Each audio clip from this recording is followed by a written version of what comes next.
Chapitre 28. Quand je revins à la vie, mon visage était mouillé, mais mouillé de larmes. Combien dura cet état d'insensibilité, je ne saurais le dire. Je n'avais plus aucun moyen de me rendre compte du temps. Jamais solitude ne fut semblable à la mienne, jamais abandon si complet.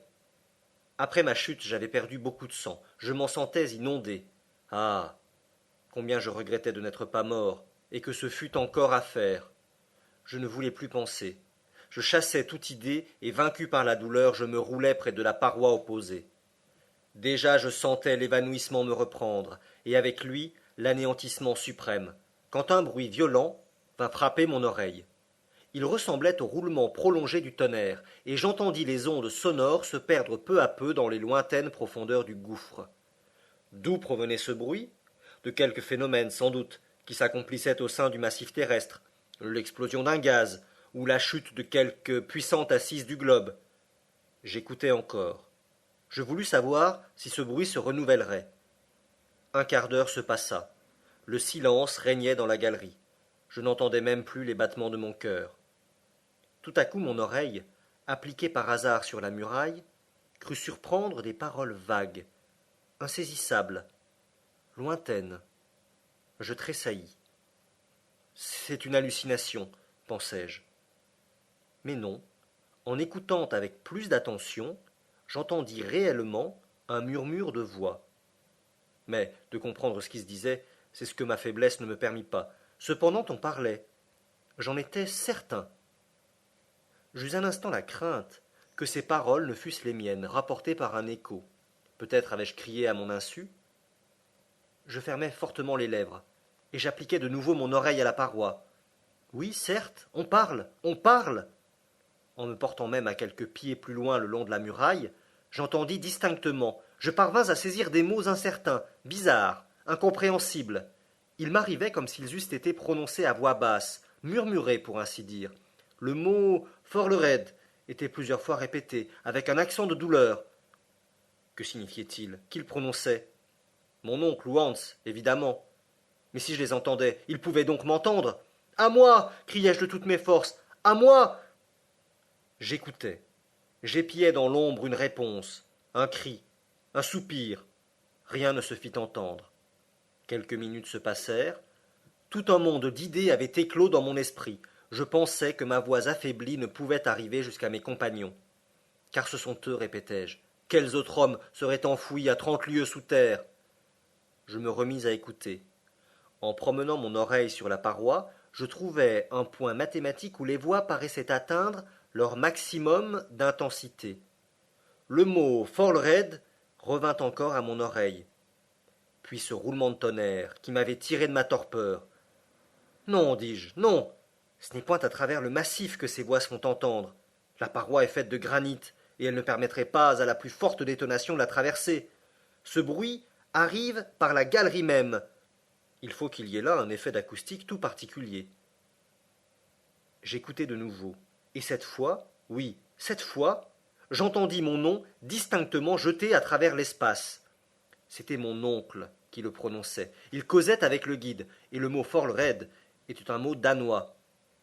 Alors je compris tout. Pour me faire entendre, il fallait précisément parler le long de cette muraille qui servirait à conduire ma voix comme le fil conduit l'électricité. Mais je n'avais pas de temps à perdre. Que mes compagnons se fussent éloignés de quelques pas, et le phénomène d'acoustique eût été détruit. Je m'approchai donc de la muraille, et je prononçai ces mots aussi distinctement que possible. Mon oncle Lidenbrock. J'attendis dans la plus vive anxiété. Le son n'a pas une rapidité extrême, la densité des couches d'air n'accroît même pas sa vitesse, elle n'augmente que son intensité. Quelques secondes, des siècles, se passèrent, et enfin ces paroles arrivèrent à mon oreille. Axel? Axel, est-ce toi? Oui, oui, répondis-je. Mon enfant, où es-tu?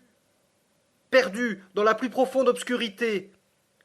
Mais ta lampe, éteinte, et le ruisseau, disparu.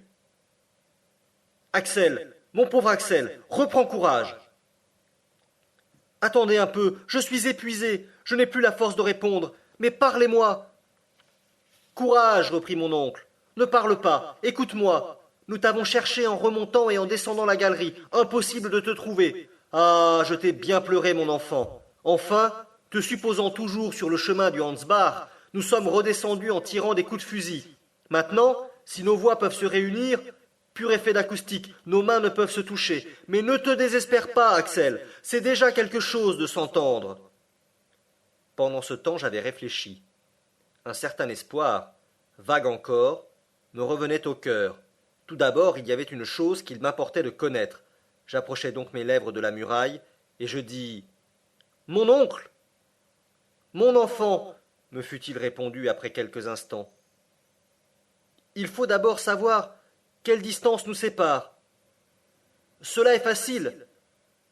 Vous avez votre chronomètre ? Oui. Eh bien, prenez-le. Prononcez mon nom en notant exactement la seconde où vous parlerez. Je le répéterai dès qu'il me parviendra, et vous observerez également le moment précis auquel vous arrivera ma réponse. Bien, et la moitié du temps compris entre ma demande et ta réponse indiquera celui que ma voix emploie pour arriver jusqu'à toi. C'est cela, mon oncle. Es-tu prêt ? Oui. Eh bien, fais attention, je vais prononcer ton nom. J'appliquai mon oreille sur la paroi, et dès que le mot Axel me parvint, je répondis immédiatement Axel. Puis j'attendis. 40 secondes, dit alors mon oncle. Il s'est écoulé 40 secondes entre les deux mots. Le son met donc 20 secondes à monter. Or, à 1020 pieds par seconde, cela fait 20 400 pieds, ou 1 lieue et demie et 1/8. 1 lieue et demie, murmurai-je. Eh, cela se franchit, Axel. Mais faut-il monter ou descendre ? Descendre. Et voici pourquoi. Nous sommes arrivés à un vaste espace auquel aboutissent un grand nombre de galeries. Celle que tu as suivie ne peut manquer de t'y conduire, car il semble que toutes ces fentes, ces fractures du globe, rayonnent autour de l'immense caravane que nous occupons. Relève-toi donc et reprends ta route. Marche. Traîne-toi s'il le faut. Glisse sur les pentes rapides et tu trouveras nos bras pour te recevoir au bout du chemin. En route, mon enfant. En route. Ces paroles me ranimèrent. Adieu, mon oncle, m'écriai-je. Je pars. Nos voix ne pourront plus communiquer entre elles du moment que j'aurai quitté cette place. Adieu donc. Au revoir, Axel. Au revoir. Tels furent les derniers mots que j'entendis. Cette surprenante conversation faite au travers de la masse terrestre, échangée à plus d'1 lieue de distance, se termina sur ces paroles d'espoir. Je fis une prière de reconnaissance à Dieu, car il m'avait conduit parmi ces immensités sombres au seul point peut-être où la voix de mes compagnons pouvait me parvenir. Cet effet d'acoustique très étonnant s'expliquait facilement par les seules lois physiques. Il provenait de la forme du couloir et de la conductibilité de la roche. Il y a bien des exemples de cette propagation de sons non perceptibles aux espaces intermédiaires.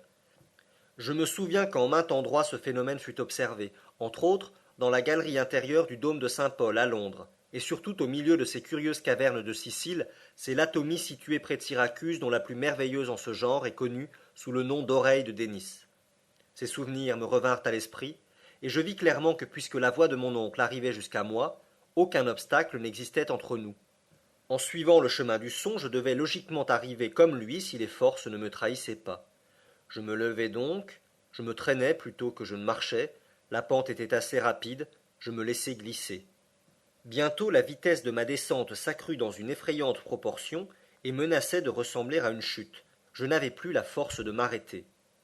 Tout à coup le terrain manqua sous mes pieds. Je me sentis rouler en rebondissant sur les aspérités d'une galerie verticale, un véritable puits. Ma tête porta sur un roc aigu, et je perdis connaissance.